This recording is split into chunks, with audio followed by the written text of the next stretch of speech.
¿dónde estaría el Atlético de Madrid si, a día de hoy, si solo tuviese jugado con Julián Álvarez en ese tramo de Liga y de Champions y de Copa?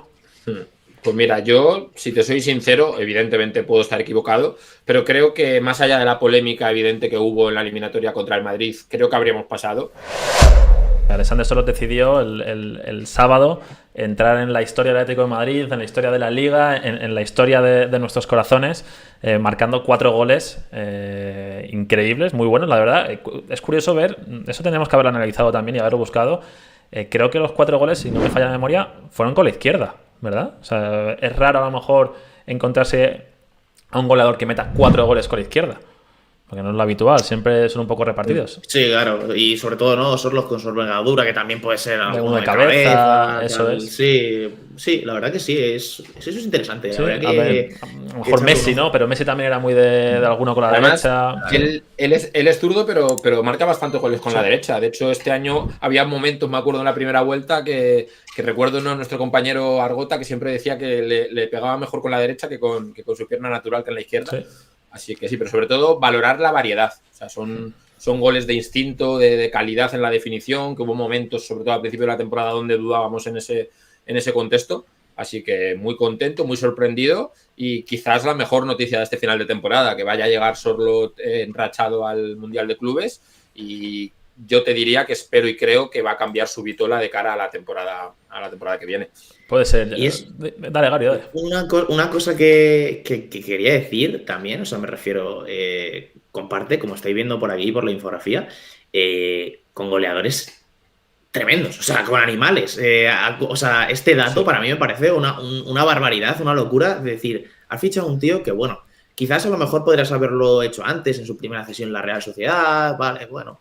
Pero es un jugador que tiene instinto, un jugador que tiene gol. Es que eso es valiosísimo. Y creo que es algo que se debe potenciar muchísimo más. Porque al final, Alexander Sorloth son ¿cuántos años? 29 años. Está en la flor de la vida. Creo que estaba como para mí en el cenit de su carrera, ¿no? O sea, para mí un jugador 28, 29, 30 años es como el top, la experiencia perfecta, ya te has hecho la competición y demás. Creo que es un momento perfecto para Sorloth, para aprovecharle en el Atlético de Madrid. A ver, tenemos infinidad de datos de Alexander Sorloth del sábado. El que más viral se hizo quizá fue ese que dijeron en DAZN de lo de que entraba en el selecto grupo de Cristiano. Eso es. Muchas gracias por la mención. Ese tuit en el que hablábamos de eso, que entraba en el selecto grupo con Cristiano, con Messi, con Luis Suárez, era Sorloth. Luego también están los póker con el Atlético de Madrid, que vemos ahí a gente como Antoine Griezmann, como Falcao, que fueron 5, Christian Vieri, jugadores ya un poco más clásicos como Manolo, no puedo ver más. No lo diría a principio de temporada. Efectivamente. Y luego también datos interesantes que también comentamos en el postpartido. En las 2 últimas temporadas, en las 2 últimas ligas, el máximo goleador de la liga es Robert Lewandowski con 44 goles. Pero es que el segundo es Alexander Sorloth con 40. Te vas a Vinicius, que además el que creó el tuit lo hizo aposta, y te vas a los 26 goles de Vinicius en 2 temporadas en la Liga, 25 a Yoce, creo que también estaba por ahí. Sí. Son números de delantero top y que creo que a lo mejor durante la temporada no lo hemos terminado de valorar, y aquí es donde quiero entrar en el debate de por qué hemos llegado a este momento de la temporada y estamos debatiendo qué hubiese pasado si Alexander Sorloth hubiese jugado más con Julián Álvarez. Y es a donde quiero llegar. No tanto en qué hubiese pasado, que también lo hablaremos, sino por qué pensáis... Es que he visto esta mañana un tuit de David Vinuesa, si no recuerdo mal, que ahora os contaré, pero que creo que es el inicio de todo, y me gustaría que vosotros saber vuestra opinión. Empezamos por Gabri, por ejemplo, de ¿por qué pensáis que Sorloth no ha llegado a ser el delantero titular con Julián Álvarez?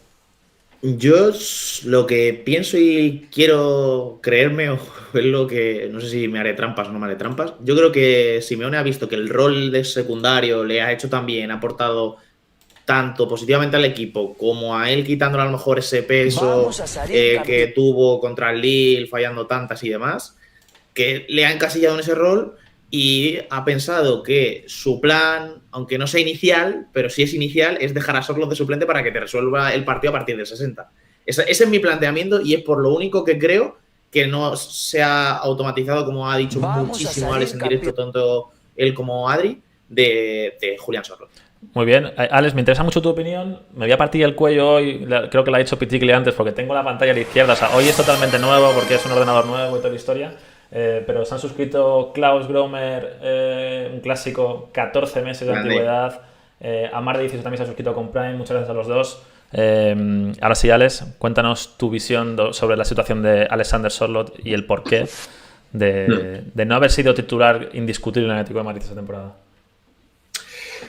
Yo creo que hay dos razones. La primera, que evidentemente empezó funcionando muy bien de revulsivo. Simeone de repente pasó de no encontrar nada como hasta en el Villamarín a de repente encontrarlo todo. Y creo que ahí es cuando los entrenadores deben estar alerta. Y para mí fue el principal fallo de Simeone. O sea, yo siempre digo que cuando mejor estás es cuando más alerta tienes que estar para cuando dejes de estarlo.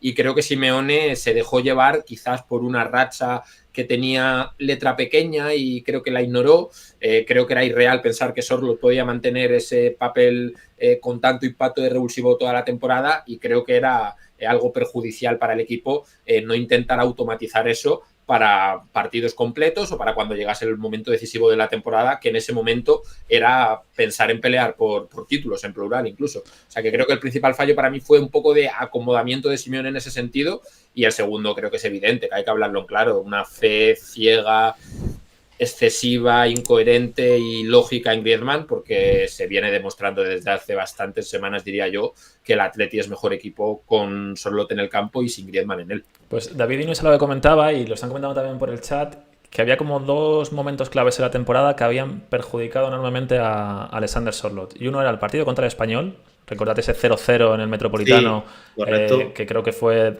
un asedio del Atlético de Madrid y que acabó sin anotar ningún equipo. Y también el del Lille. Como que esos dos partidos habían como autoconvencido a Diego Pablo Simeone de que Sørloth no podía ser el delantero titular junto con Julián. Y en parte se lo compro, ¿eh? Creo que a lo mejor... creo que tenemos que buscar un poco el equilibrio entre ni tanto ni tampoco. Muchos hemos escuchado en las últimas horas de qué hubiese pasado con Alexander Sørloth si hubiese sido titular. Pues probablemente hubiese marcado muchos goles, pero también ha pasado momentos en los que ha sido titular en las últimas jornadas y su estadística como titular no era la más acorde a lo que a lo mejor hubiésemos pedido. La cosa es que eran titularidades ficticias, no eran fuegos artificiales. Bastante. Era un día sí, 5 no, un día sí, Recuerdo dar el dato en un directo, en un vídeo, no me acuerdo justo ahora mismo, que hubo un momento de que entre una titularidad y la siguiente pasa más de mes y medio, creo. Entonces creo que eso para cualquier jugador es muy difícil. Y en el caso de Sørloth, que llega a un vestuario nuevo, a una forma de jugar nueva, a socios totalmente diferentes. Al final Sørloth venía del Villarreal, que tenía una sinergia con Alex Baena ya totalmente automatizada y potenciada. Aquí no ha tenido eso en ningún momento. Entonces yo creo que había dos posibilidades. Aprovechar lo que te estaba dando Sørloth de revulsivo y decir, mira, ahora que ya le hemos encontrado el encaje, vamos a intentar ampliar ese encaje, o quedarte en lo que estaba funcionando. Y yo, es verdad que aquí no somos... O sea, en eso hemos sido claros. Decíamos, recuerdo muchas veces Barres y yo, decir, hay que intentar que cuando llegue lo decisivo, esto que está dando Sørloth de suplente lo dé de titular también. Hay que saber también, Sørloth venía en el mejor momento de su carrera, venía de ser prácticamente pichichi con el Villarreal. O sea, creo que era el momento para haber pensado más a lo grande. Y creo que nos faltó pensar a lo grande en ese sentido. También creo que, y cojo el guante de lo que dice ATM Michael en YouTube, que cómo Sørloth va a marcar más goles si el equipo no crea ocasiones de gol. Y es cierto, creo que titularidades puntuales que ha tenido Sørloth ha sido muy penalizado porque eran partidos en los que el Atlético de Madrid a nivel ofensivo no le generaba nada.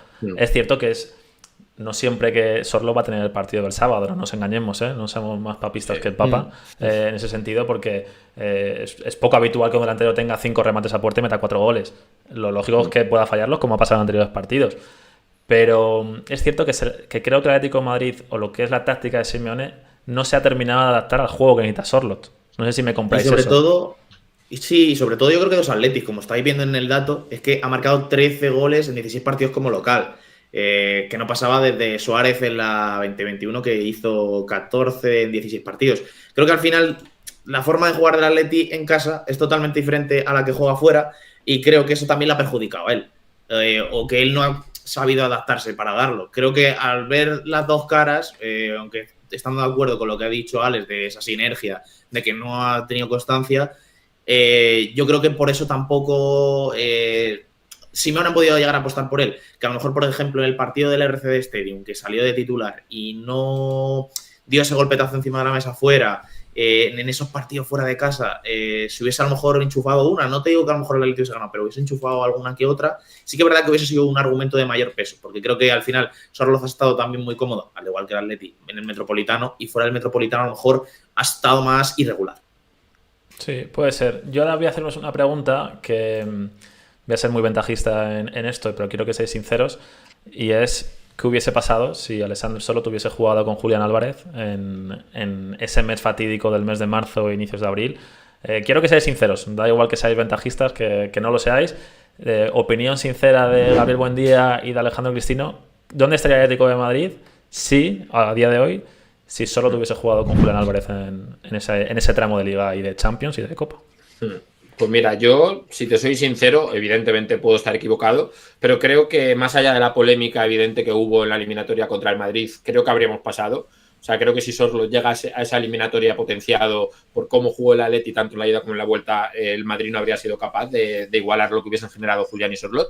Y en Liga creo que no nos habríamos caído de tal manera. No sé si habríamos aguantado el pulso del Barça, porque es un pulso tremendo, pero sí creo que 6, 8, 10 puntos más incluso, ya no por los goles de Sörloth, sino porque lo que mejora el resto del equipo cuando está en el campo. Creo que eso, que habríamos estado mínimo más tiempo en la pelea por la Liga y mínimo habríamos jugado cuarto de final de la Champions.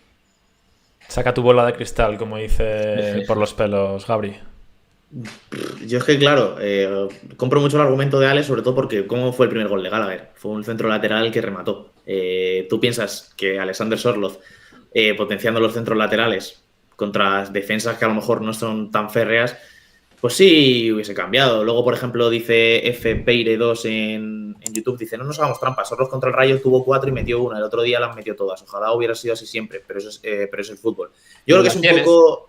Es lo que decía un poco Alex. Al final no tienes esa continuidad. O sea, que no puedes coger y porque un día falle 4, es decir, no, este jugador ya no me vale. Este jugador es esto. Este jugador no me potencia más. Entonces creo que muchos jugadores del Atlético de Madrid hubiesen tenido muchísimos minutos menos de los que ha tenido Alexander Sörloth. Por eso creo que sí que es verdad que a lo mejor te hubiese llegado a... cotas de pelear un poquito más la Liga, a lo mejor incluso yo creo que en Copa hubiésemos llegado a la final si Sörloth hubiese estado más potenciado, no por diría que por el partido más de ida que el de vuelta, porque el de vuelta al final creo que es más mental todo y cansancio en las piernas, pero creo que el de ida a lo mejor ese 4-4 que lo estuvimos viendo ahí en el Brindis Bar, a lo mejor hubiese sido un partido muy exótico de muchísimos goles, pero el Atlético hubiese sido con alguna otra ventaja más, Al final tener un delantero de esas características que te aporta tanto no solo en el gol, sino en lo que genera el resto de compañeros, creo que es uno de los grandes debes de este Atlético. Creo que no está mal decirlo, creo que es uno de las principales etiquetas que recordaremos de Simeone esa temporada, la transición de Griezmann al banquillo y no haber optado por Alexander Sörloth.